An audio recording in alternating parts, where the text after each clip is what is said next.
ఆ సినిమాలోకి వెడదాం. అందులో అద్భుతమైన మాట చెబుతాడు. చివరిలో అసలు ముగింపు అంతా, గొప్ప రహస్యం అంతా క్లైమాక్స్లో ఉంటుంది. చాలా సినిమాల్లో అంతే, ఆ సినిమాలో మరి చివరికి ఆ బొమ్మ మీద కోపం వచ్చి ఈ శాస్త్రవేత్త దాన్ని విధ్వంసం చేస్తాడు.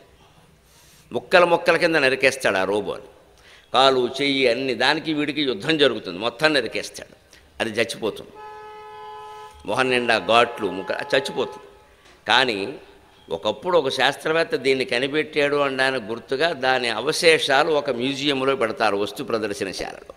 వెంటనే అక్కడ సినిమా ఆగిపోయి 50 ఏళ్ల తర్వాత అని ఒక మాట వస్తుంది.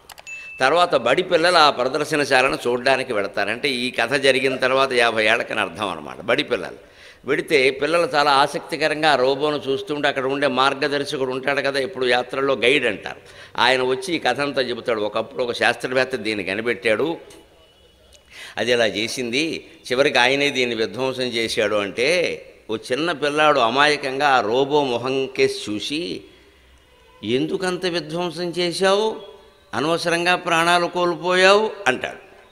వెంటనే ఆ బొమ్మ జవాబిస్తుంది, నేను ఆలోచించడం మొదలుపెట్టాను కాబట్టి అంటుంది. ఇది రహస్యం. ఎక్కడ ఆలోచన ఉందో అభివృద్ధి అక్కడే ఉంటుంది, నాశనము అక్కడే ఉంటుంది. అంచేత మనం ఆలోచనని అభివృద్ధి పదంలోకి నడిపిస్తున్నామా, నాశనం అధోగతి పదంలోకి నడిపిస్తున్నామా అనేది మనం ఆలోచించుకోవాలి. అది మళ్ళీ ఆలోచనతోనే చెయ్యాలి.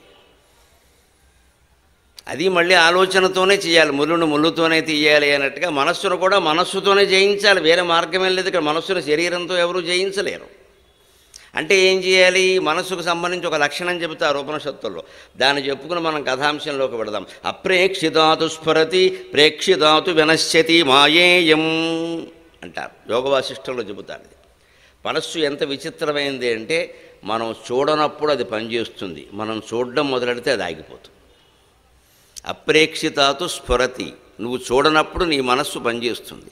నువ్వు నేరుగా దాన్ని చూడడం మొదలు పెడితే, ఏది నా మనస్సు, అసలు మనస్సు అనేది ఎక్కడుంది అని లోపలికి నువ్వుగా సాక్షిగా ఉండి చూడడం మొదలు పెడితే మనస్సు ఆగిపోతుంది.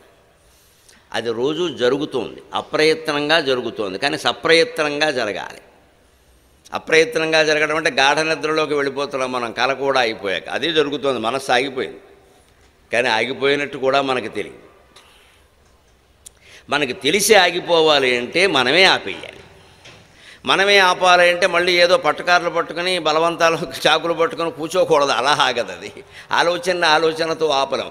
ఆలోచించడం మానేసి ఆలోచిస్తున్నది ఎవరు, ఆలోచన ఎక్కడి నుంచి వస్తోంది అని ఆ వస్తున్న మూల కేంద్రాన్ని మనం గమనించినట్టయితే ఆలోచన ఆగిపోతుంది.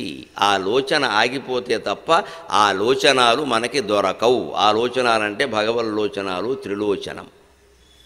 ఇది ఆధ్యాత్మికత సారాంశం.